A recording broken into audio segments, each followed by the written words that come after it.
India की जो leadership है वो भी तो अपने मिलिट्री वालों को लिफ्ट नहीं कराती। अगले दिन मैं देख रहा था इंडिया के वाइस प्रेसिडेंट का हल ओथ था, and do you know where the CDS and the army chief and the services chief were sitting? छठी लाइन में बैठे हुए थे प्रेसिडेंट हाउस में, छठी लाइन में। मतलब the generals who are commanding 1.4 million arm forces, जो जिस जनरल के नीचे इतनी बड़ी फौज है, $78 अरब की का डिफेंस वाली फौज है, वो छठी लाइन में पीछे बैठा हुआ था। मतलब इतनी लाइन में पीछे, तो मतलब आपने तो खुद ही बता दिया कि इनकी कितनी वैल्यू है। हमारे तो बैठते हैं फ्रंट में भाई, हमने तो क्लियर बात ही मुका दी ना, खत्म ही कर दी भाई, हमारे जनरल टॉप पे हैं। किसी को अच्छा लगे किसी को बुरा लगे, हमने तो मान गए हाइब्रिड मॉडल है। सो हमारे जनरल्स तो उसको वो करते हैं। I think that is where they should be, उनको वहीं रहनी चाहिए। अगर आप उनको फ्रंट रो में लाएंगे तो चढ़ के स्टेज पे बैठ जाएंगे तो इट इज बेटर कि वो छठी रो में रहे। देखिए, army has a limited function, it job is to protect defence. उनका जॉब गवर्नेंस में नहीं है, उनके जॉब। आपके पास कोई भी अच्छी पॉलिसी नहीं है, इकोनॉमिक पॉलिसी आपके पास अच्छी नहीं है, इंडस्ट्रियल पॉलिसी है ही नहीं है आपके पास, फॉरेन पॉलिसी तो मैं अभी कह रहा हूँ आपके पास कोई ग्रैंड स्ट्रैटेजी नहीं है। हाँ, तो ये सब बिकॉज ऑफ योर जनरल्स, उनको ये सब चीजें नहीं आते करना।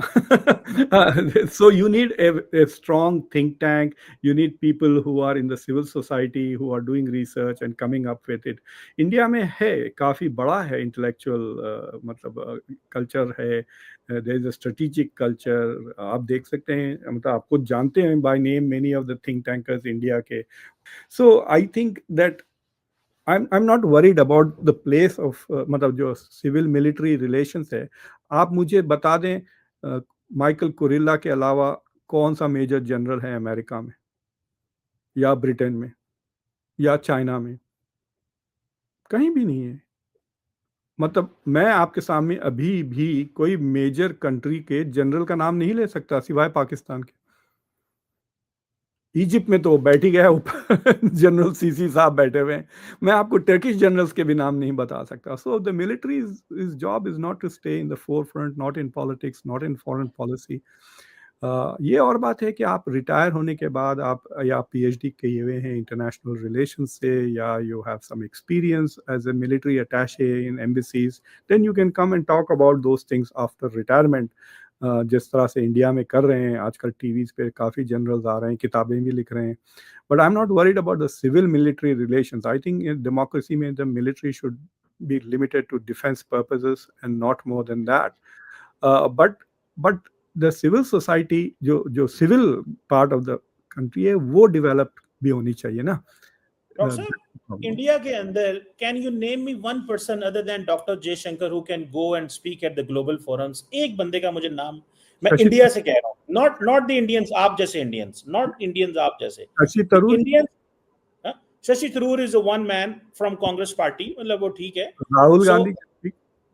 Rahul Gandhi is a politician, he is not a intellectual in that sense, तो नहीं है ना वो। नहीं, फॉर एग्जांपल अगर आप थिंक टैंक्स में देखें, सी Raja Mohan is very good. वो किताबें भी लिखते हैं, फॉरेन पॉलिसी के लिए। मतलब एक वो, हाँ, तो आप हैप्पी तो मोहन जैकब को देख लें, आप उनके फॉरेन हैप्पी मोहन जैकब ने तो अगले दिन फॉरेन अफेयर्स में आर्टिकल लिखा था, end of south Asia and that has backfired.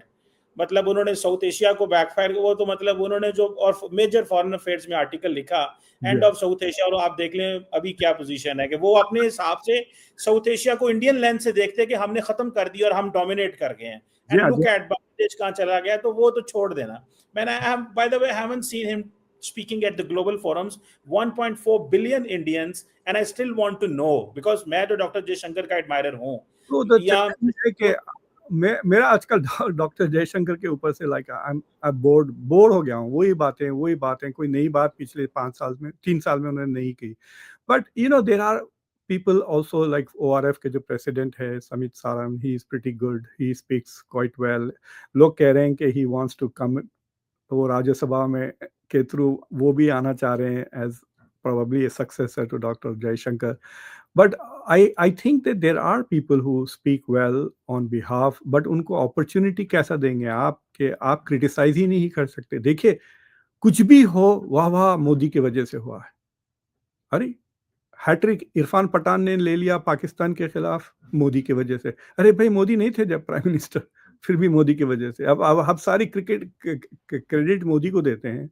अब देखिए ये जो failure of Indian foreign policy जो चल रहा है in handling Donald Trump and India US relations, इसकी रिस्पॉन्सिबिलिटी ना जयशंकर ले रहे हैं ना मोदी ले रहे हैं, राइट?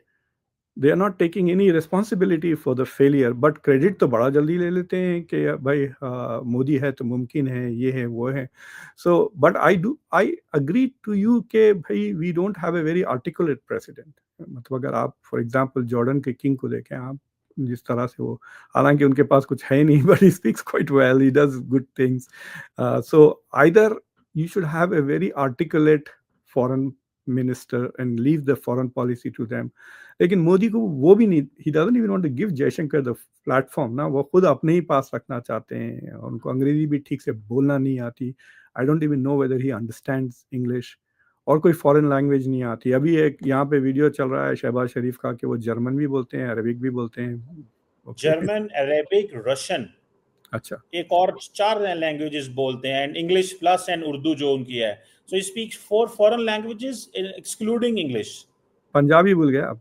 हाँ, पंजाबी तो चलो उनकी अपनी है, वो पंजाबी कम बोलता है because is Punjabi, but Punjabi कम बोलता है बिकॉज इज अ पीएम, तो उसको most of the time English Urdu बोलना पड़ती है। तो but I think that maybe you have a point। मतलब I listen to a lot of Indians and so I think that they speak a lot, but हमारे तो यहाँ पे South Asia का, I remember, if let me quote you, मैंने पहले भी coat किया था, अजय विसारिया ने जो बुक लिखी थी एंगर मैनेजमेंट, उसने कहा है कि the policy on Pakistan in India is dealt by the PMO.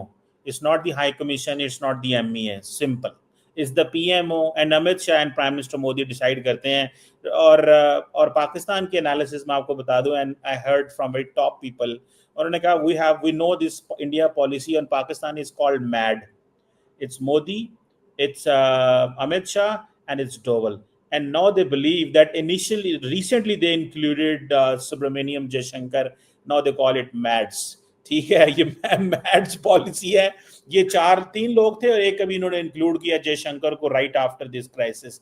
Jaishankar इस जो जंग हुई है उसमें इन्वॉल्व नहीं थे बहुत सारी चीजों में। He was silent, you might have seen, he was silent, he was not talking anywhere, he was not speaking, he was उनकी जुबान थरथराती थी, वो जो बोलते थे कुछ ना कुछ बोल देते, फंबल कर जाते थे बिकॉज उनके पास वो कॉन्फिडेंस नहीं था।